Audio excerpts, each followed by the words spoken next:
Hey, I'm Hannah, and a friend asked me if I was going to document what's happening here. So, first impressions can be wrong, and that's fine. We've just bought our first home, and it's in the suburbs north of Melbourne. We're really lucky. We've managed to buy ourselves a full-size suburban block. It hasn't been subdivided yet, and it looked like a good little 2-bedroom weatherboard. Lots of work needed on the exterior, and the plan was to just move in and get veggies in the ground straight away. I'm big on veggies, and in my little inner city pad I had some raised garden beds that I'd built, but once we arrived and looked beyond the weeds, we discovered that the dirt is just full of concrete and rubble from the building that's gone on here. They've ripped off an extension, and it feels like they've just sort of ploughed the building materials into the ground. So what I thought I'd do is just a quick tour. Week one, we've actually been here for just over a month, so we've done a little bit here and there to start with, but if you can use your imagination, you'll swiftly see the kind of desert that we've discovered where we've moved in. I've been feeling pretty impatient about getting the yard livable and being able to grow some veggies, but had a consult with a landscaper the other day, and so I'm walking away from my plans of a bulldozer and the tip, and I'm slowly starting to work with what I've got on the land. So you can see behind me our little house. It's tiny. It had an extension that was ripped off. We've chucked some gates on to keep my 2 kids in. No barge boards. We've started putting those on, but I'm going to turn around and you can have a look at the state of the... So I've pulled out a lot of the weeds. This land had metre-high thistles that had been poisoned before we moved in, so there's all these sort of sharp, dead sticks that are poking out of the earth, so you sort of can't walk out here without shoes on. And you can see scattered through the soil is all this river stone, which isn't a huge big deal, but this is concrete that's been just sort of ploughed into the ground. It's cracked. There's very little water retention. It's all just running off. You've got the really sharp, dead weeds, which aren't a big deal, digging them up straight into compost. You've got cheap plastic weed matting that's down under the earth for the river stones to go on top of, but that's all perished, so they're all just falling through. And this is sort of an example of what's going on in the soil. Now, we have no idea what's in here. I haven't tested it yet, but I'm going to before we start growing food.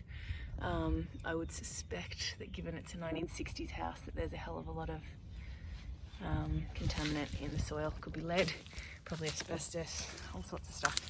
Tons of plastic, lots of concrete. This is some of the stuff we've sifted out with a sifter, and a lot of this isn't a huge problem. It'll help with drainage and whatnot, but it just wasn't what we were planning first up. So initially this back 2 meters, which is an easement for water access, was going to be a veggie garden.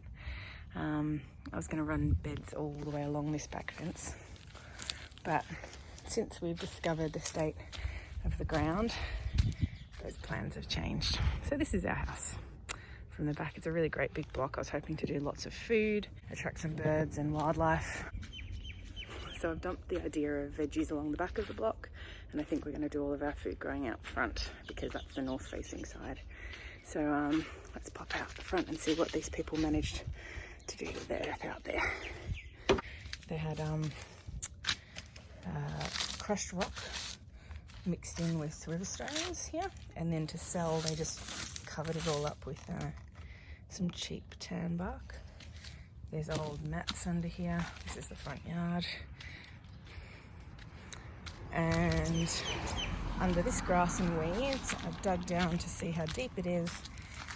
Over the lawn they've got about 100 mil of this crushed rock. So this used to be a lawn when they bought it 5 years ago. I checked out the old purchasing stuff, and now it's just a desert. There was trees and shrubs and all sorts of stuff. That's cool. It gives us a nice clean slate to start from. So the plan was to get the veggies in out the back, chuck down a lawn on most of it to start with, so that we had plenty of space for the kids to play while we worked on everything else. But what's happened now is that we're in a position where we've had to rewire the house, so it's cost a lot of money, and it's taken sort of all of the landscaping budget, as the wiring was a bit more important. So what to do? Got a couple of quotes for the bulldozers, as I said, and that was going to cost us a couple of $1,000 to get someone to come in and just sort of take off the top, maybe 100 mil of the land, which is mostly rubble, but is still a lot of soil as well, and truck it away and then ship in some topsoil. My partner then got a quote from a landscaper, and he dropped the words that reminded me of my YouTube diet, and sort of started talking a bit about permaculture and not taking stuff away from the block but bringing things in. So how do we enrich the soil again? How do we work with what we've got? So this is now a long game, and I'm trying to find ways to use what's here, minimize the impact of redoing the block, and how to regenerate the land.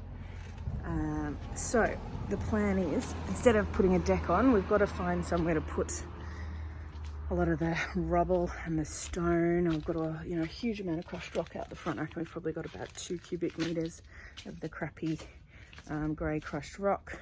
We've got sand out here, which you can see where they've come down from the driveway into the land. These are piles of dirt, rubble, concrete, wood offcuts, old hoses, plastic, and then more of this crushed rock that had been dumped along the back fence. So you can sort of see here, it's a pretty huge amount of crap.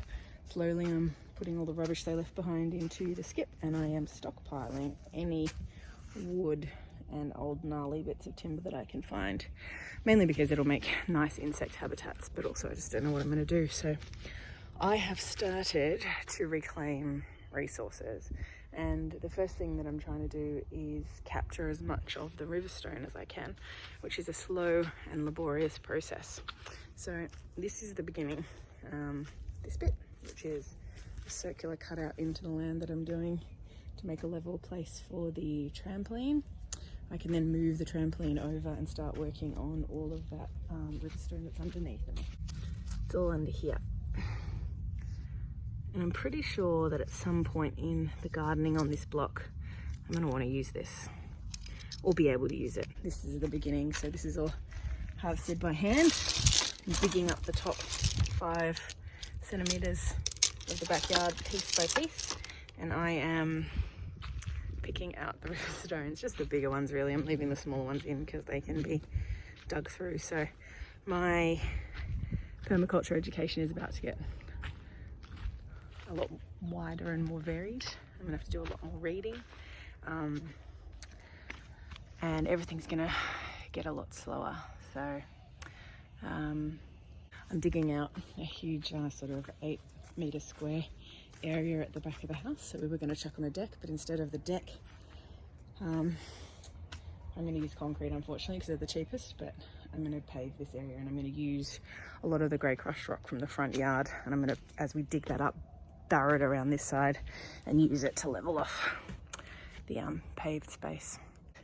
And then Nick, the landscaper, was talking about doing some terracing of the yard. So we've got about a 1 meter drop off into the southwest corner from the northeast corner of the block. It sort of angles down, and so the idea is to sort of terrace down a little bit, use some of that leveling off fill area to disperse some of the stone and crushed rock, which will help with the drainage of the lawn. It'll add minerals to the soil apparently, but I'm going to do some more research into that. And I think with the concrete, we'll use that to fill up the gabion baskets. Could be wrong on pronunciation there, but which I'm going to use as the retaining walls, partly for lizard habitats, cheap to fill. I think they'll look pretty cool once I get some herbs and native plants growing out of them, and that'll hold back some of the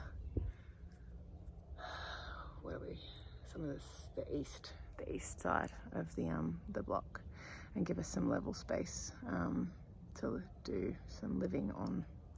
So that's where we're at the moment. So we're 1 month into this, and it's been pretty demoralising. We'll try and send as little as possible off to landfill and figure out how to sculpt the land a little bit. So I thought, I know that at least some of my family is going to be interested in the progress that we make, so let's record it. Let's see where we end up. Lots of mistakes will be made, and so far Rez and I are agreeing on very little, so there's much debate to be had. I do, however, always have the golden ticket, which is the fact that he rarely goes outside, so I guess I win on most of those discussions. I reckon 12 months time we'll be getting some edible food out of it. It will most likely be out of raised beds rather than the soil itself, which is a shame, but I think that's probably the safest bet given the history of the block. And yeah, I'm hoping to get most of that happening out the front, which is a nice big space, and it's all north facing, so yeah, stay tuned. I think it's gonna be cool. I'm excited. See ya.